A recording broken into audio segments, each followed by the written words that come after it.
Rajkacharya Ashto Tarashakta Shishimad, His Divine Grace. A.C. Bhaktivedanta Swami Srila Prabhupada Ki Jai. Iskcon founder, reputed founder Srila Prabhupada Ki Jai. Jai Om Vishnupad Paramahamsa Rajkacharya Ashto Tarashakta Shishimad, His Divine Grace. Srila Bhakti Siddhanta Saraswati Goswami Maharaj Ki Jai. Ananta Gauri Vaishnava Ki Jai. Namacharya Srila Haridas Thakur Ki Jai. Prem se kaho Shri Krishna Chaitanya Prabhu Nityananda Shri Advaita Gadadhar Srivasadi Gaura Bhaktivinoda Ki Jai. Shri Shri Radha Krishna Gopa Gopinath Shyamakunda Radhakunda Giri Govardhan Ki Jai. Shri Vrindavan Dham Mathura Dham Ki Jai. Shri Mayapur Navadvip Dham Ki Jai. Shri Purushottam Kshetra Jagannath Puri Dham Ki Jai. Yamunamai Ki Jai. Gangamai Ki Jai. Tulasi Maharani Ki Jai. Bhakti Devi Ki Jai. Samaveta Bhaktivinoda Ki Jai. Nitya Gaura Premanandi. All glories to the assembled devotees. All glories to the assembled devotees. All glories to the assembled devotees. All glories to Shri Shri Guru and Shri Gauranga. All glories to Srila Prabhupada.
So I'm just sitting a little further back so I don't there.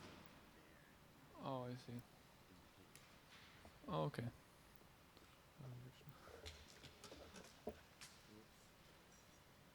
It's not hard for me to think of it. There we go.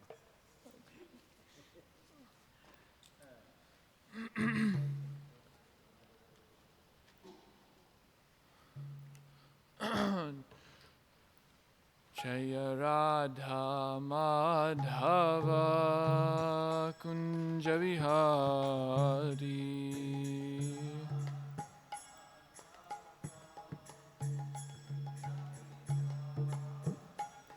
Jaya Radha Madhava Kunja Vihari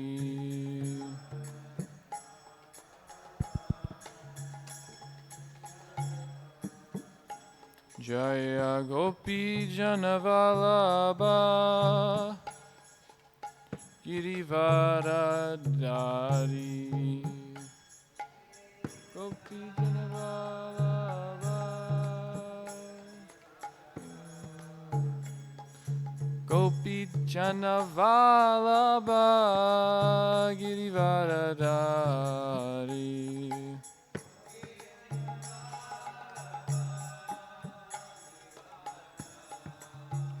Yashodanandana Braja Janaranjana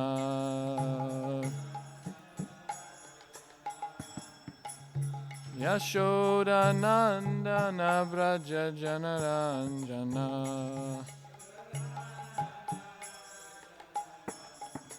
Yamuna Tira Vanachari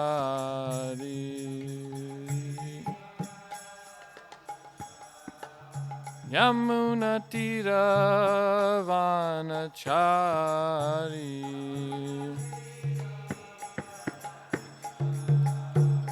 Jaya Radha Madhava Kunja Vihari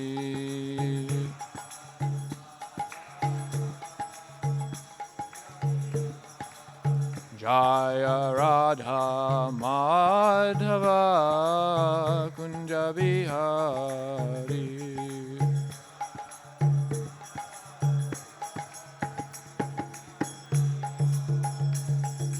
Gopi Jana Vallabha Girivaradari.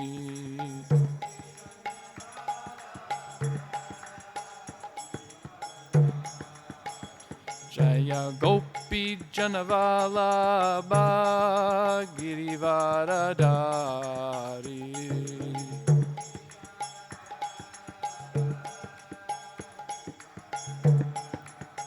Yashoda Nandana Braja Janaranjana.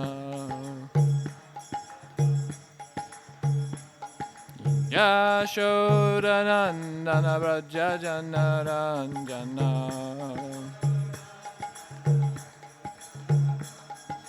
Yamuna Tira Nachari. Yamuna Tira Vanachari.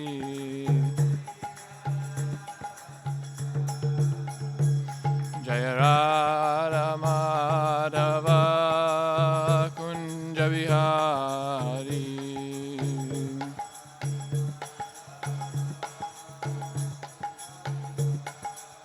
Jaya Radha Madhava Kunja Bihari.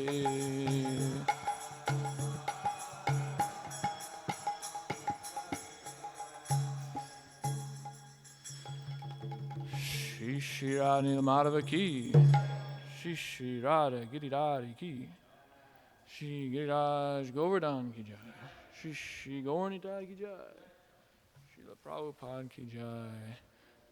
Samaveta Bhaktivinoda ki jai. Om Namo Bhagavate Vasudevaya. Om Namo Bhagavate Vasudevaya. Om Namo Bhagavate Vasudevaya.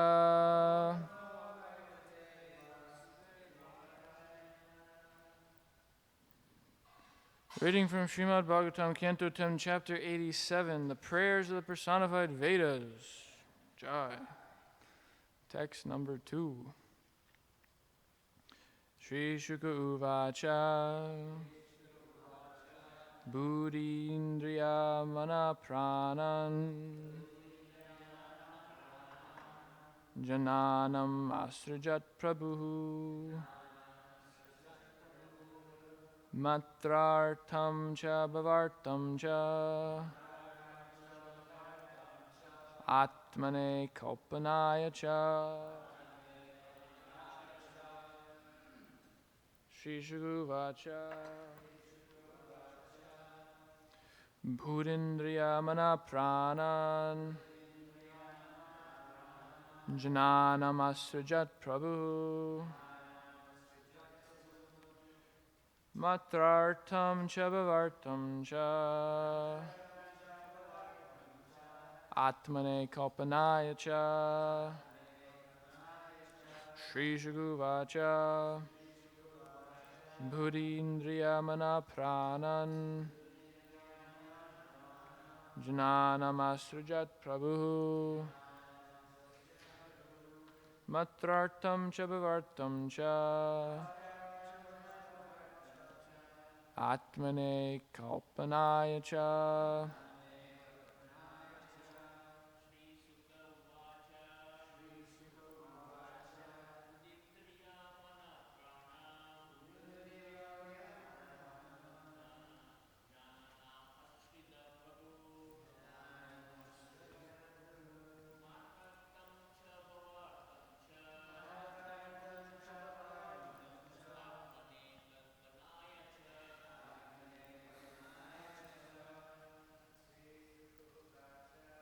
Shri Shukuvacha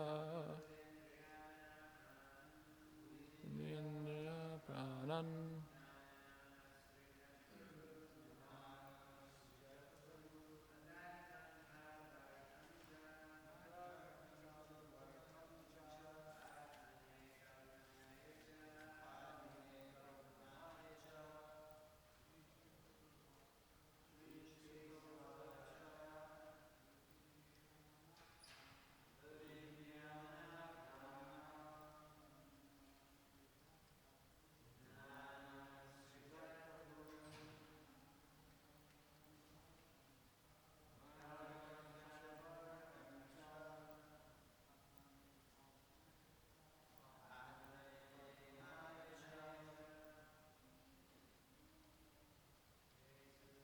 Shri Shukdev Vacha.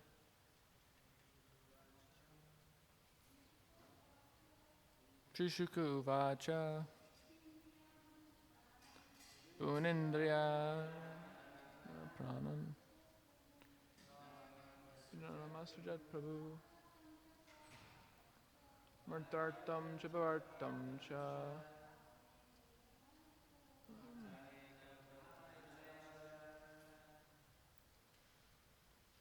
Word for word. Shri Shukdev Vacha. Shukdev Goswami said, Buddhi, material intelligence, Indriya, senses, Manaha, mind, Pranan, and vital air, Jananam, of the living entities, Asrajat, sent forth, Prabhu, the Supreme Lord, Matra, of sense gratification, Artam, for the sake, Cha, and Bhava, of birth and the activities that follow it, Artam, for the sake, Cha, and Atmane, for the soul, and his attainment of happiness in his next life. Akalpanaya, for his ultimate abandonment of material motives. Cha, and. Translation, Shukdev Goswami said, the Supreme Lord manifested the material intelligence, senses, mind, and vital air of the living entities, so that they could indulge their desires for sense gratification, take repeated births to engage in fruitive activities, become elevated in future lives, and ultimately attain liberation.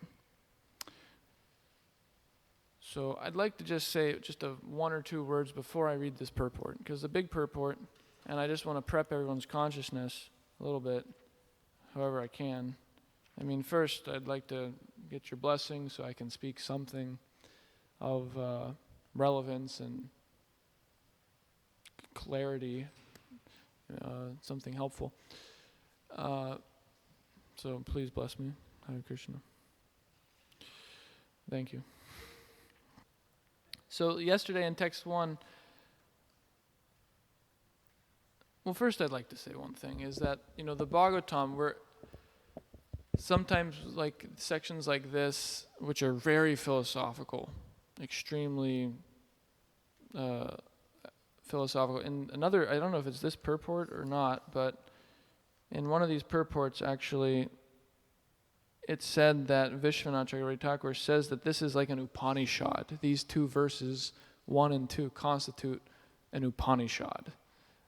And so the Upanishads are a little bit difficult to understand or comprehend. They kind of talk more in an indirect way. And so if you read the Upanishads, it's tough to actually understand what they're intending to say unless one has like the commentaries of the acharyas. And even then, it's really technical stuff. I mean, in Kali Yuga, it's hard. So, this section's a little bit technical, a little bit complex, and very philosophical. So one might feel discouraged. One might think, I'm supposed to read the Bhagavatam. And we say in the reading every day, what do you say? Sanatana Goswami's prayers, every syllable is like a flood of prema. So one might think, how is this prema? I'm not understanding. I'm not happy. I'm embarrassed. This is boring. This is putting me to sleep. Someone might think this way. So in that case, there's a few things I would say. The first one is that actually something Giriraj Swami said when he attended the daily readings of Prabhupada's books in the sannyas quarters, he said that, because we were also reading a very complicated section in the 11th canto, and he said how nice it is that Prabhupada put all of this same knowledge, what's being explicated in these purports, he put it into simple language. He put it into simple concepts throughout his purports, from page 1 of any of his books to page 1 of the first canto to page 12, wherever. So all of Prabhupada's books, all of Prabhupada's purports, all of his lectures basically have this in it. He's given us the concepts. And so in that sense, Giriraj Swami was saying that one could actually understand a little bit what's going on here only because Prabhupada's already given it to us. And so, with that said, text 1 is, Pariksha Maharaj is asking, O Brahmana, how can the Vedas directly describe the supreme absolute truth, who cannot be described in words? The Vedas are limited to describing the qualities of material nature, but the Supreme is devoid of these qualities, being transcendental to all material manifestations and their causes. So it's a question, and there's a long purport, some really beautiful invocation prayers by Vishwanath and Sridhar Swami, and then it gets into a very technical analysis of what it means that it says the supreme absolute truth cannot be described in words. The Vedas are limited to describing the qualities of material nature. So it talks about how the words, every word has a specific, there's a specific way to categorize the different words we use, and it's kind of systematically showing, analytically, systematically showing how, and grammatically too, how these are all kind of, the supreme absolute truth beyond all of this. So the last sentence of the purport is basically everything summarized as the essential point in text 1 is, thus King Parikshit is puzzled as to how the words of the Vedas can directly describe the absolute truth. Because in Bhagavad Gita 12:3-4, ye twaksharam anirdesham avyaktam paryupasate. Krishna is telling Arjuna that the impersonal path is that Brahman, the Supreme, is indescribable, inconceivable, unmanifest. So how are you possibly going to describe that Supreme Brahman, which is beyond everything that we know or could know with our material mind, senses, and intelligence? How are you going to describe that in words? So Pariksha Maharaj is asking, how is this possible that the Vedas are describing the absolute truth actually? So this is the answer in this verse. Srukadeva Goswami says that the Supreme Lord manifested the material intelligence, senses, mind, and vital air of the living entities so that they could indulge their desires for sense gratification, take repeated births to engage in fruitive activities, become elevated in future lives, and ultimately attain liberation. Make sense? All right, class dismissed. So it's Upanishadic in that sense. One might still be scratching the head like, how does that answer the question? And so because this is a long purport, I just wanted to say that what this means is that the Supreme Lord has manifested all this for the purpose of ultimately liberation.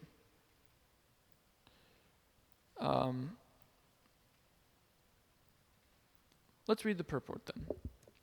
I just wanted to say all this so that we can be thinking in this vein. Purport. Okay, buckle up. It's a long one, but it's a really good one. At the dawn of creation, at the dawn of this purport, when the conditioned living entities lay dormant within the transcendental body of Lord Vishnu, He initiated the process of creation by sending forth the coverings of intelligence, mind, and so on for the living entity's benefit. As stated here, Vishnu is the independent Lord, Prabhu, and the living entities are his jana, dependents. Thus we should understand that the Lord creates the cosmos entirely for the living entity's sake. His compassion is his sole motive. So kind of right there in the first paragraph, we actually get the answer that the material world, like if there is an option out, there is an option to attain bhakti, because Krishna's compassionate. He wouldn't leave us high and dry. That we're in a material body, we have materials, and there's no way we can possibly understand, there's no way we can possibly approach through words the supreme absolute truth. So, the very first paragraph of the purport, we're being told that Krishna is very compassionate. Why would he do something like that? Why would he give you no option? So, this is just one piece of the puzzle. By providing the living entities with gross and subtle bodies, the Supreme Lord enables them to pursue sense gratification and, in the human form, religiosity, economic development, and liberation. In each body, the conditioned soul utilizes his senses for enjoyment. And when he comes to the human form, he must also discharge various duties assigned to him at the different stages of his life. If he faithfully discharges his duties, he earns more refined and extensive enjoyment in the future. If not, he is degraded. And when the soul eventually hankers to be freed from material life, the path of liberation is always available.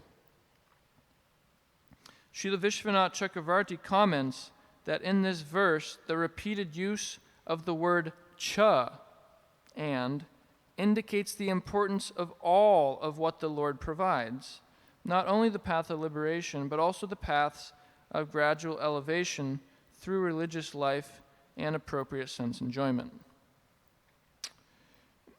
In all their endeavors, the living entities depend on the Lord's mercy for success. Without intelligence, senses, mind, and vital air, the living entities cannot achieve anything. Neither elevation to heaven, purification through knowledge, perfection of the eightfold meditational yoga, nor pure devotion through following the process of bhakti, beginning with hearing and chanting the names of God.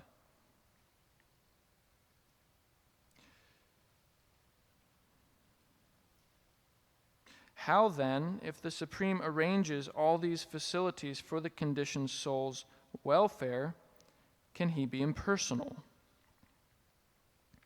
Far from presenting the absolute truth as ultimately impersonal, the Upanishads speak at great length about his personal qualities. The absolute described by the Upanishads is free from all inferior material qualities, and yet he is omniscient, omnipotent, the master and controller of all, the universally worshipable Lord, he who awards the results of everyone's work, and the reservoir of all eternity, knowledge, and bliss. The Mundaka Upanishad 119 states, Yasarva gyasa sarva vid yasya jnana mayam tapaha. He who is all-knowing, from whom the potency of all knowledge comes, he is the wisest of all. So what follows is a bunch of quotes from the Shruti, from the Upanishads, that is the only point of it is to show that God's a person. Because that's an essential point in this answer of Shukadev Goswami's, is that an imperson cannot be, what does it say? First off, an imperson cannot have motives, what to speak of the sole motive being compassion. So, Gopi Pranadam Prabhu and other disciples of Srila Prabhupada are quoting all this because Well, probably because our acharyas quoted it, but they quoted it because it's just proving very systematically, very analytically here that God's a person, actually. And that personhood lies at the root of this answer to Shukadeva Goswami's question. In the words of the Brihad Aranyaka Upanishad, 4422, 373, and 124, Sarvasya Vashi Sarvasyeshanaha. He is the Lord and controller of everyone. Ya Pritivyam Tishtan Pritivya Antaraha. He who resides within the earth and pervades it. And So Kamayata Bahusyam. He desired, I will become many. You can't be an imperson and desire. That's another point. Similarly, the Aitareya Upanishad 3:11 states, Sa aikshata tat tejo srijata. He glanced at his potency, who then manifested the creation. While the Taittiriya Upanishad 2:11 declares, Satyam Jnanam Anantam Brahma. The Supreme is unlimited truth and knowledge. The phrase Tattvam Asi, you are that, Chandogya Upanishad 6:8-7, is often cited by impersonalists as a confirmation of the absolute identity of the finite jiva soul with his creator. Shankaracharya and his followers elevate these words to the status of one of the few mahavakyas, or key phrases they express. Key phrases they express. Key phrases they say express the essential purport of Vedanta. The leading thinkers of the standard Vaishnava schools of Vedanta, however, vociferously disagree with this interpretation. Acharyas Ramanuja, Madhva, Baladev Vidyabhushan, and others have offered numerous alternative explanations according to a systematic study of the Upanishads and other Shrutis. The question Maharaj Parikshit has submitted here, namely, how can the Vedas directly refer to the absolute truth, has been answered as follows by Shukadeva Goswami. Quote, the Lord created intelligence and other elements for the sake of the conditioned living beings. A skeptic may object that this answer is irrelevant. It's like a non sequitur. How does that follow that? But Shukadeva Goswami's answer is not actually irrelevant. As Srila Vishwanath Chakravarti Thakur explains, answers to subtle questions must often be phrased indirectly.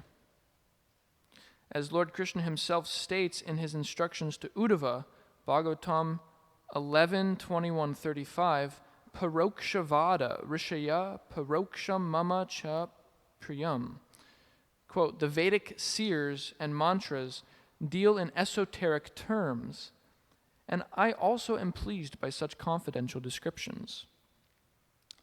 In the present context, the impersonalists on whose behalf Parikshit Maharaj asked his question cannot appreciate the direct answer. So instead, Srila Shukadeva Goswami gives an indirect reply. And this is in quotes, which means it's Shukadev's reply, but chewed up a little bit for digestive purposes. You say that Brahman is indescribable by words. But if the Supreme Lord had not created the intelligence, mind, and senses, then sound and the other objects of perception would all be just as indescribable as your Brahman. You would have been blind and deaf since birth, and would know nothing about physical forms and sounds, what to speak of the Absolute. So just as the merciful Lord has given us all faculties of perception for experiencing and describing to others the sensations of sight, sound, and so forth, in the same way he may give someone the receptive capacity to realize Brahman. He may, if he chooses, create some extraordinary way for words to function, apart from their ordinary references to material substances, qualities, categories, and actions, that will enable them to express the supreme truth. He is, after all, the Almighty Lord, Prabhu, and he can easily make the indescribable describable. So that's the essence of the answer right there. There's still a lot of purport left, but that's kind of the important piece. And I'll just say a word or two on that right now because there's a lot more. But that question, Shukadeva Goswami is saying, you can't even perceive with your mind, senses, or intelligence anything without the Lord's sanction, without his empowerment. We take it for granted, actually, that my eyes can see, my senses can feel material things. How can they possibly sense the absolute truth?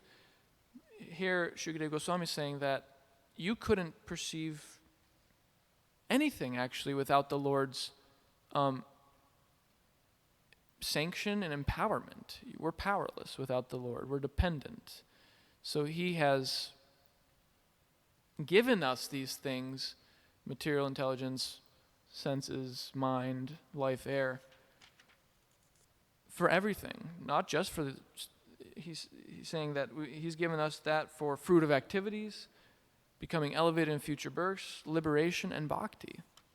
So in the same way that we're also empowered, I'll just give an example. Jair, he's staying in the ashram, and he has epilepsy. So he was telling us that he had an epileptic seizure one time where he went blind. After it was out, he couldn't see. His eyes were open, and he just freaked out. I'm blind. For like a few hours, he said. He was blind. And then gradually the peripheral vision came back for a few hours, and then gradually the vision kind of got back. But he said that was very scary. And I was just thinking when I was hearing this that, wow, I take it for such granted that these senses work. I just take it so much for granted. But if the Supreme Lord sanctions it, the demigods act. If it's your karma, the Supreme Lord sanctions the demigods act, and your vision and anything can just be gone in a moment. One moment. We don't really know our karma necessarily. So this is all due to the Supreme Lord being the ultimate cause of all causes. It's actually him making it possible just to be able to see, just to be able to walk, just to be able to talk. So that's what this little section is saying, that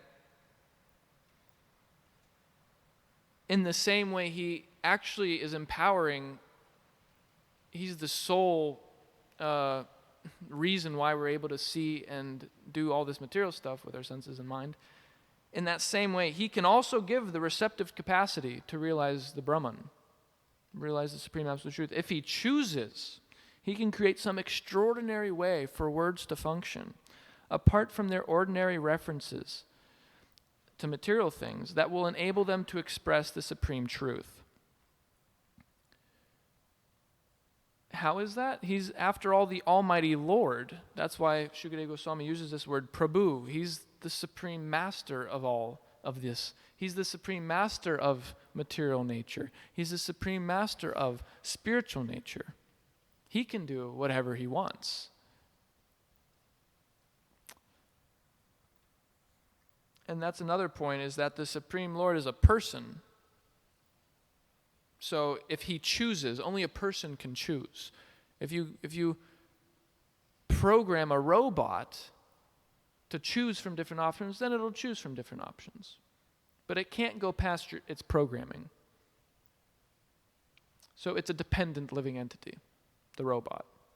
Supreme Lord is not a robot. He's actually a person. He can choose. He's the only independent person, and he's the only supreme person. Nityo Nityanam, Chaitanas Chaitananam. So there's everyone's eternal, but then there's the supreme eternal. And there's many conscious beings, but there's the supreme conscious being. So this phrase, supreme person, it's very indicative that personhood he can choose. And because he's the supreme, he's the Prabhu, he actually has the power to do whatever he chooses. Whereas we might choose, we have free will, but we're not supreme. So we might not be able to enact our desires. Whereas a robot cannot choose and it doesn't have the power to act. So a dead thing, dead matter, neither the power to act nor the power to choose. The living entities who are not supreme, we're conscious. We have the power to choose, but not necessarily the power to fulfill our desires without superior sanction. But the Supreme Lord, he's both supreme and he's the supreme person. So he can choose whatever he wants, and he's completely capable of fulfilling it. That kind of lies at the root of this point, is that why not? Why can't the words describe the absolute truth? It's Krishna. He's the supreme person. If he chooses, he can definitely do it because he's omnipotent. So, okay, continuing on with the purport. Lord Matsya assures King Satyavrata that the absolute truth can be known from the words of the Vedas. Madhyam mahimanam cha param brahmeti shabditam vetsyasyanugrahitam me samprashnar vivritam hridi. You will be thoroughly advised and favored by me, and because of your inquiries, everything about my glories, which are known as Param Brahma, will be manifest within your heart. Thus you will know everything about me. Wow. So because of King Satyavrata being favored by Lord Matsya, remember Lord Matsya, King Satyavrata is on a boat in the ocean of devastation with a bunch of rishis and sages who are going to explain to him the Vedas. And Matsya is telling him, he's just assuring him before all that happens, he's saying that you'll be favored by me and you'll understand everything about my glories. They'll become manifest within your heart and you'll know everything about me. So Krishna's bestowed. So even if you can't lead what is the saying? The horse to water, but you can't make him drink. Lead a man to knowledge, but you can't make him think. So it's like, even if I'm speaking, if Krishna doesn't sanction it, the understanding will not happen. But if Krishna if Krishna sanctions the understanding, then anything can manifest knowledge in one's heart. I mean, you can just my Guru Maharaj once said in Govardhan, he said, you never know on this parikram of Govardhan, he said, you never know, you might just take one step and all of a sudden you get some profound realization. You never know, actually. Krishna is supremely independent. So if just taking a footstep could make you get some sort of, profound knowledge, wisdom, detachment within the heart, some realization, then what to speak of Krishna's own words in the Vedas? What to speak of those? Those could also do that. If Krishna wills it. So that's what's being said here. The fortunate soul who has been graced by the Supreme Lord, with divine inquisitiveness, will ask questions about the nature of the Absolute. And by hearing the answers given by great sages, which are recorded in the Vedic literatures, he will come to understand the Lord as he is. Shri Shri Radha Madhava Ki Jai. Thus, only by the special mercy of the Supreme Person does Brahman become Shabditam, literally denoted by words. Otherwise, without the Lord's exceptional grace, the words of the Vedas cannot reveal the absolute truth. That's the purport, in essence. Thus, only by the special mercy of the Supreme Person does Brahman become Shabditam, or literally denoted by words. Otherwise, without the Lord's exceptional grace, the words of the Vedas cannot reveal the absolute truth. Srila Vishwanath Chakravarti suggests that the word buddhi in this verse, spoken by Shukadev Goswami, can indicate the Mahat Tattva, from which evolve the various expansions of ether, such as sound, which are designated here as Indriya.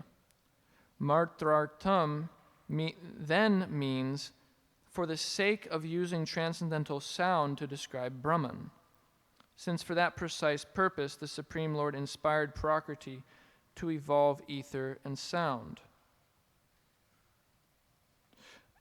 Okay, so it's going to explain this point next. A further understanding of the purpose of creation is spoken by the words Bhagavatam and Atmane Kalpanaya. If the reading Kalpanaya instead of Akalpanaya is taken. Bhagavatam means for the good of the living entities. Worship, Kalpanam, of the Supreme Self, Atmane, is the means by which the living entities can fulfill the divine purpose for which they exist. Intelligence, mind, and senses are meant to be used for worshiping the Supreme Lord. Whether or not the living entity has yet brought them... Let me read that again. Intelligence, mind, and the senses are meant to be used for worshiping the Supreme Lord, whether or not the living entity has yet brought them to the stage of transcendental purification. So that's pretty interesting. That second interpretation, Vishwanath, I think, is changing the words a little bit. He's saying if this word refers to this instead, then, and you drop that apostrophe of akalpanaya, it's just kalpana, he's basically saying that there's another meaning here, where Shukadeva Goswami is saying that the whole purpose of creation is to understand the Lord. And the way you do that is by engaging your intelligence, mind, senses, in worship, kalpanam, of the Supreme Self, Atmane.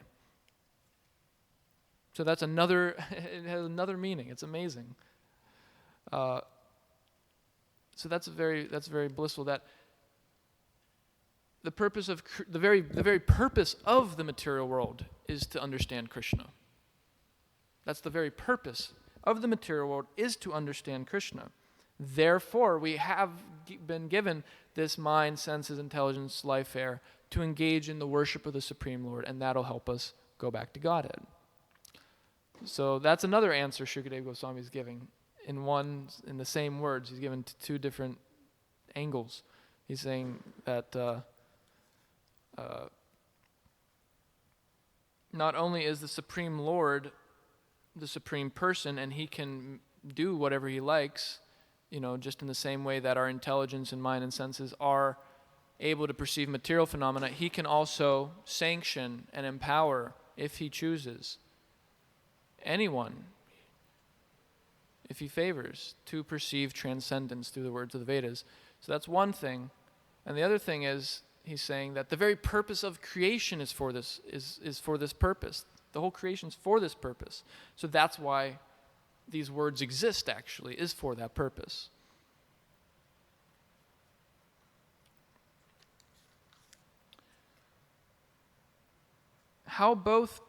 Continuing. How both purified and unpurified devotees use their intelligence, mind, and senses in worshiping the Lord is described in reference to the following quote from the Gopal Tapani Upanishad, Purva 12.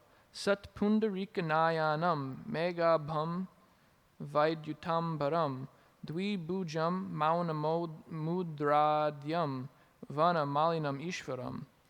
Quote, the Supreme Lord, appearing in his two-armed form, had divine lotus eyes, a complexion the color of a cloud, and garments that resembled lightning. He wore a garland of forest flowers, and his beauty was enhanced by his pose of meditative silence. Wow. Let's hear that again. That was nice.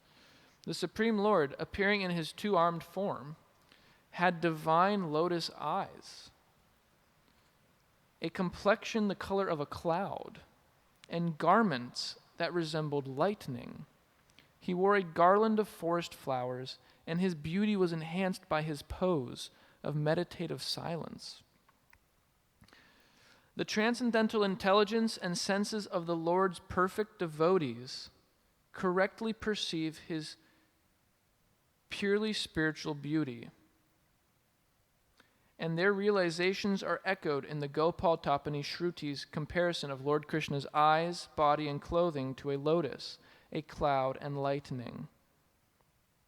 On the other hand, devotees on the level of sadhana who are in the process of becoming purified have only barely realized the Supreme Lord's boundless spiritual beauty.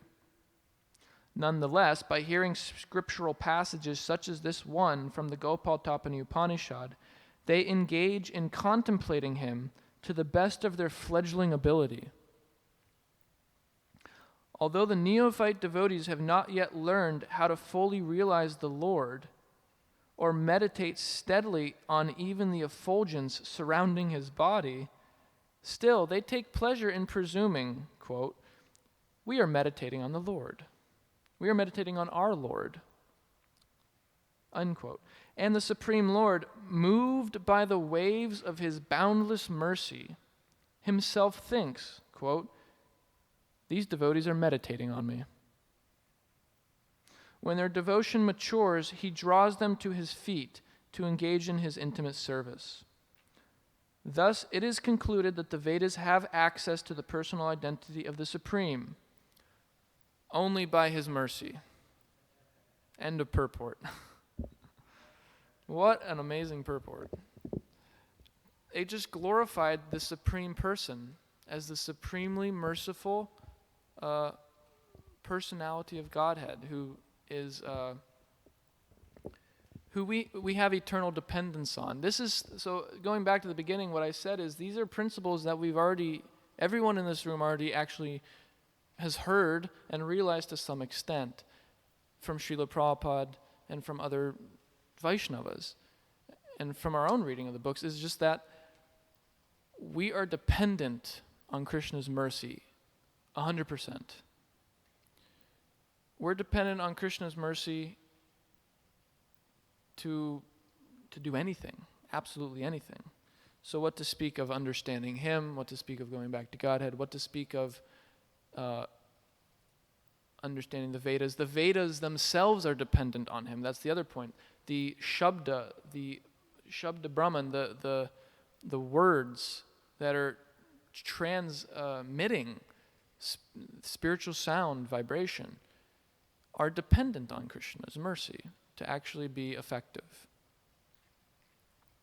And that's very practically understood. You can see all the different interpretations, the Mayavadis and Sahajas. There's so many deviations. So you can see that that's clearly understood, that only with the Lord's mercy is the correct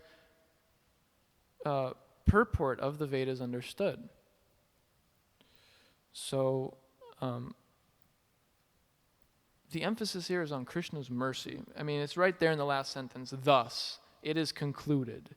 If you just get this part, you got everything. Thus, it is concluded that the Vedas do have access to the personal identity of the Supreme only by his mercy. That's so beautiful, that description, because it said that Krishna, his bodily Shyam, Shyama Sundar, his complexion is not bluish black. It's something else. Shyam is a different color. It's a transcendental color. We can't say what that is. But acharyas say it's bluish blackish. So it's like the bluish lotus flower. It's the complexion of the color of a cloud. So the garments resemble lightning. The lotus eyes are like lotuses, or he wears a garland of forest. We don't know what those forest flowers actually look like, but we can meditate, and it says that we don't correctly perceive his purely spiritual beauty because our senses are not purified yet. We don't have that transcendental vision quite yet. But this mercy of the Lord is that he takes it. He'll take it. That's what he's saying here. Because we presume, the neophyte devotees are saying, we're presuming, we are meditating on our Lord right now. And you feel some love and devotion, you feel some bhakti. And the Supreme Lord, moved by the waves of his boundless mercy, himself thinks, these devotees are meditating on me. He takes it. He'll take what you can give him. You think Krishna needs a leaf, flower, fruit, or water from us? I mean, that's the point Gopi Pranadana Prabhu makes in some of his lectures, is that the spiritual world has everything a lot better than the material world. I mean, that's like, I'm downplaying it. Not that I even know. But Like, you think you can roll like really nice chapatis, make like really nice chapatis, like really good, get the best ghee, you raise like the best cows, you make the best ghee, homemade, everything's the best, and you think that quality is what Krishna is accepting? The spiritual world trumps that by infinity. It's made of spirit. It's not made of matter. So Krishna doesn't accept the matter. He accepts the bhava. He accepts the love. He accepts the bhakti. So that's what is being offered, and that's what's being said. That's what, by the ways of his boundless mercy, he accepts it. And then in time, it says, when their devotion matures, he draws them to his feet to engage in his intimate service. So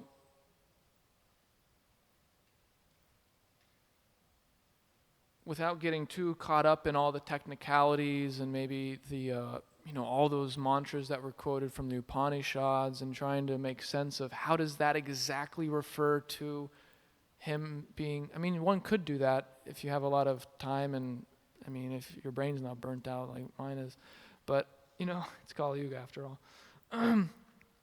You can go through that, our acharyas certainly do, but the purport is this, that God's a person, and he's the supreme person, and he's supremely merciful.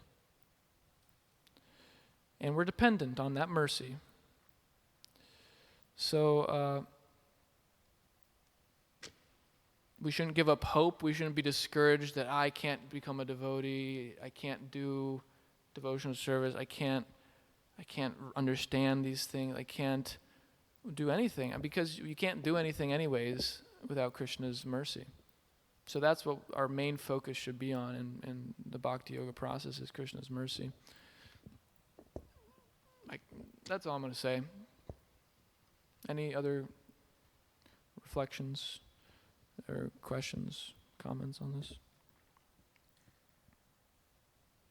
Pranata Karuna Prabhu. Thank you very much, Prabhu. I was really appreciating the class, and I was also kind of reflecting and meditating on the connections from what we've been hearing in the daily readings a little bit, some things. It's a little bit more subtle, like the main points today, but I remember this point that Keshava Bharati Maharaj made last night. He was quoting a pastime whenever someone asked Prabhupada if, from translation from Sanskrit to English, if he sees that things are lost.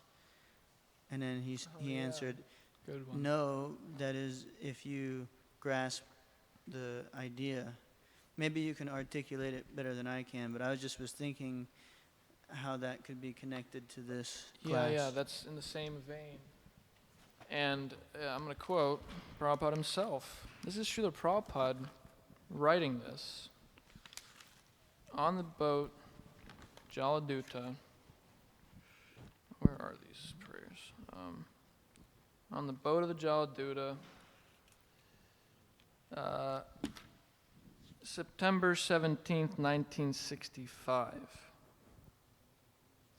Jaladuta arrived in Boston Harbor.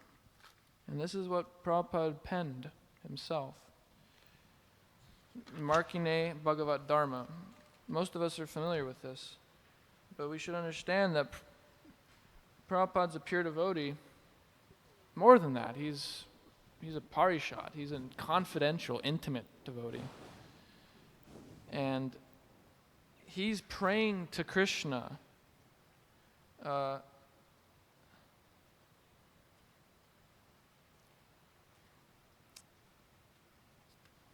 is it?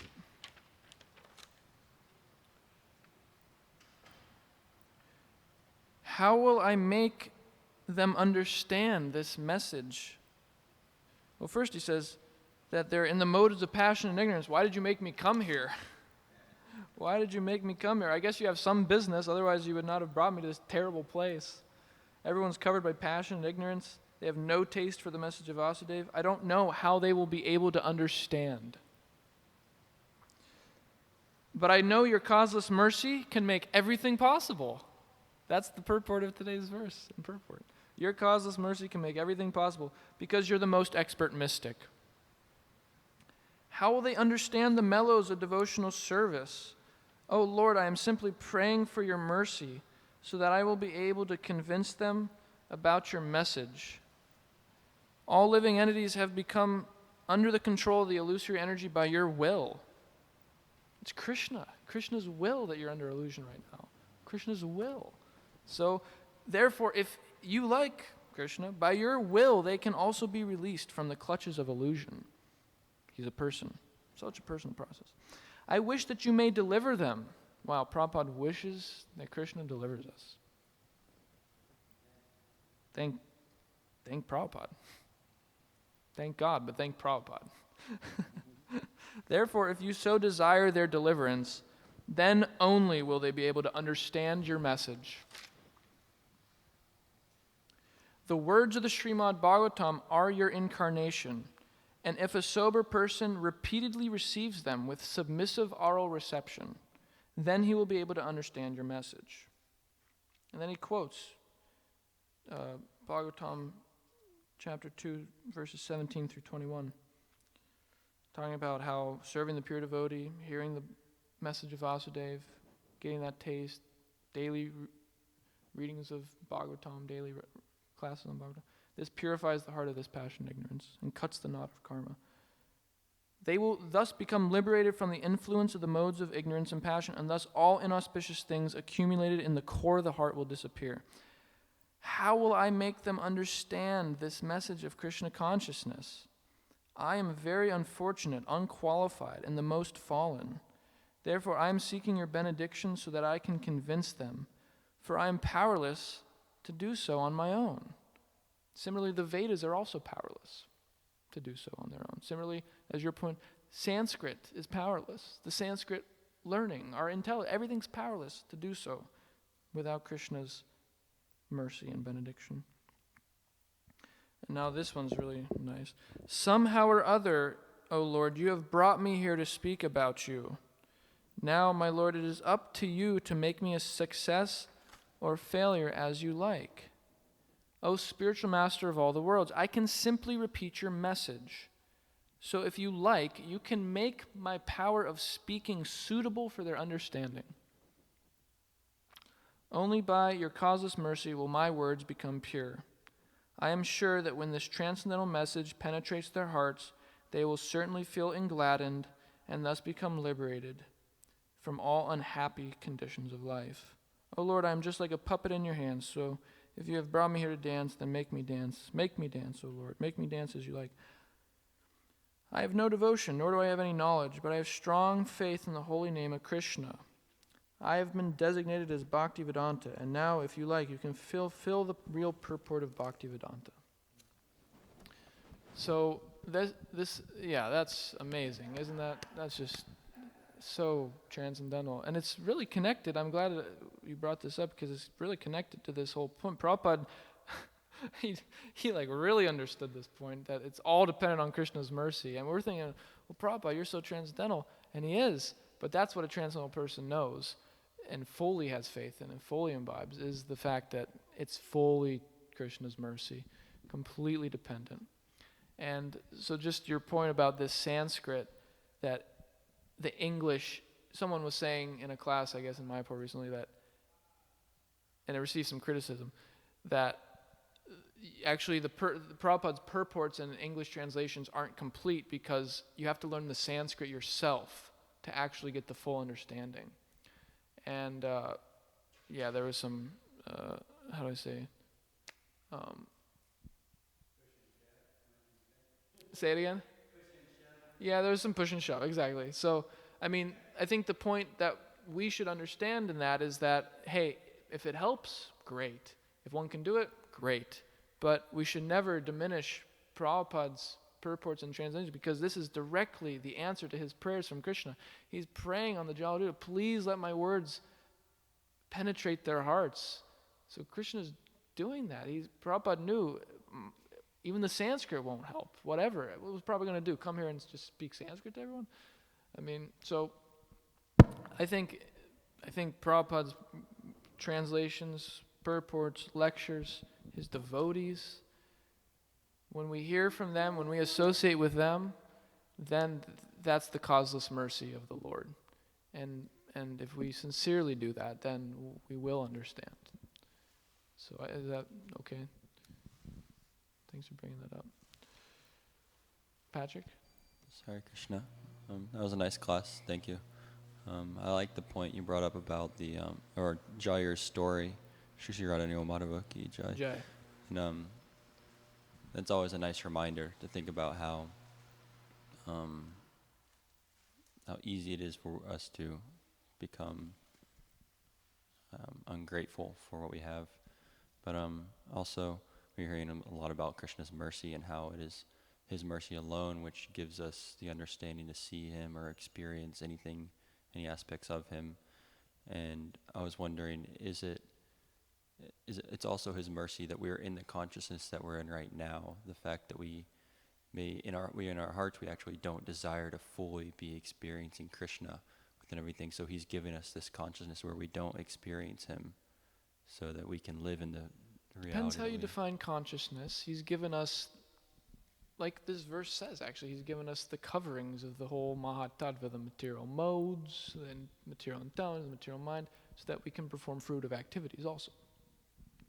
So, yeah, that's his mercy, because if the living entity desires to be separate, then it's his mercy that he allows that and facilitates it.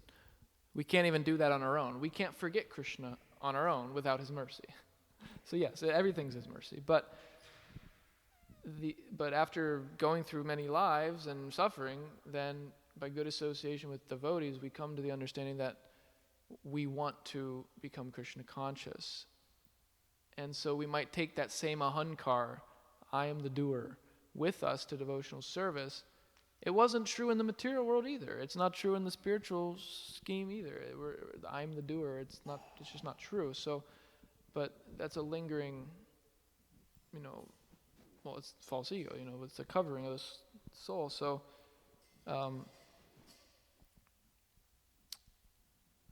is it his mercy? Yes, but he's responding to us. That's the point here, is that he's responding to us. It's not that Krishna wants that. Krishna wants us to come back to him and love him and have a relationship with him and serve his devote, because that's going to make us happy. See, Krishna's totally unselfish, completely. That's the nature of love, is completely unselfish.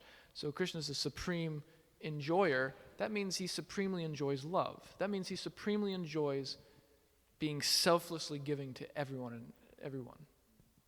So he's only thinking of your welfare, that, wow, if just Bhakti Patrick became a pure devotee, continued chanting Hare Krishna the rest of his life, and, kept doing devotional service, then he'll come to me, and that'll make him really happy. He's been suffering in this body, that body, for so many lifetimes.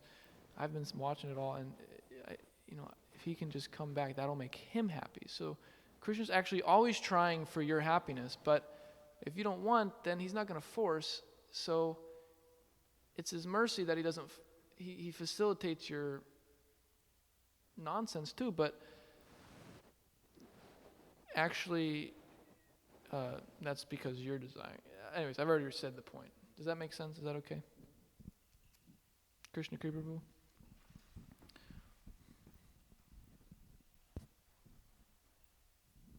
Wow, excellent. One of the more realized classes I've ever heard anywhere, hands down, from anyone. Just putting that out there. It was really, you said that this morning to me. You gave me some words of advice, so I think that... Vishnu. Interesting point that happened to me today. Not that the class or any of this is about me. Yesterday I was listening to Prabhupada's lectures. I have them done both chronologically and numerically. They're organized in that way. So yesterday I was listening, and I had about 15 minutes left when the class ended, and the introduction and the identification of the class came out, and it said, this class is Bhagavad Gita, chapter 4, text 7 through 10, given by His Divine Grace, A.C. Bhaktivedanta Swami Prabhupada, in 1969 in Los Angeles, California. I said, wait a minute.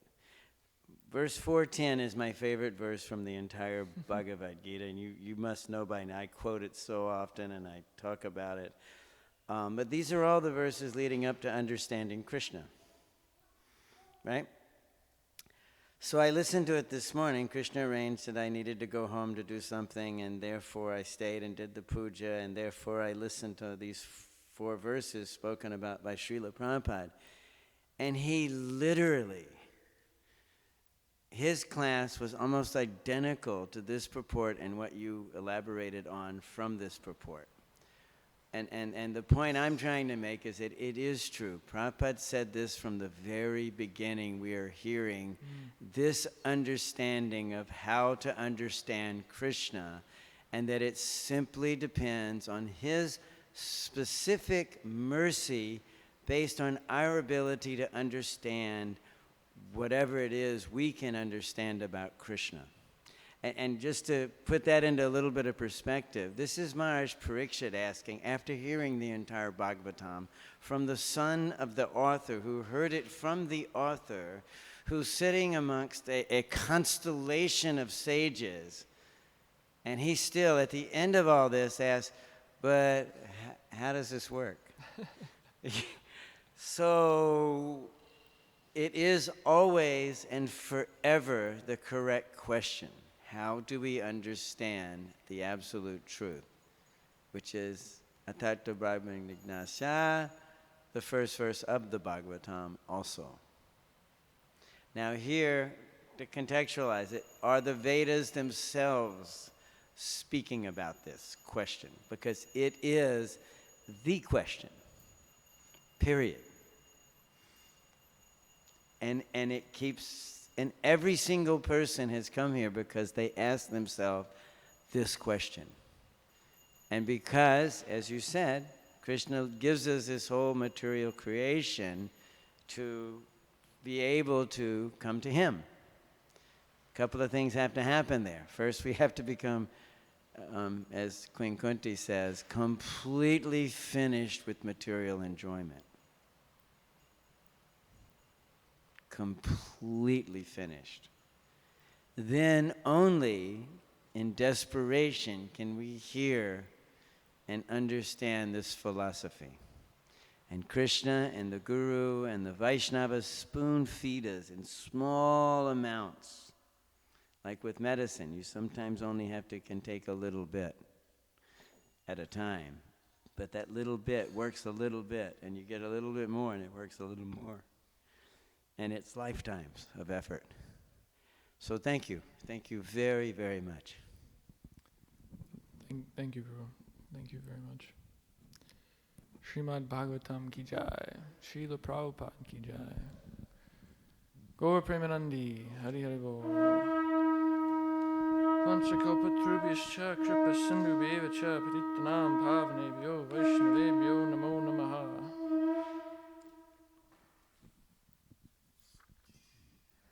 Hare Krishna. Today's breakfast was cooked lovingly by Her Grace Mother Shobhakeshwari Devidasi and Mother Kalpataru, Mother Aindavi, and Mother Priyal came to help her. So please honor, respect, and relish the mercy. Hari Hari Bol.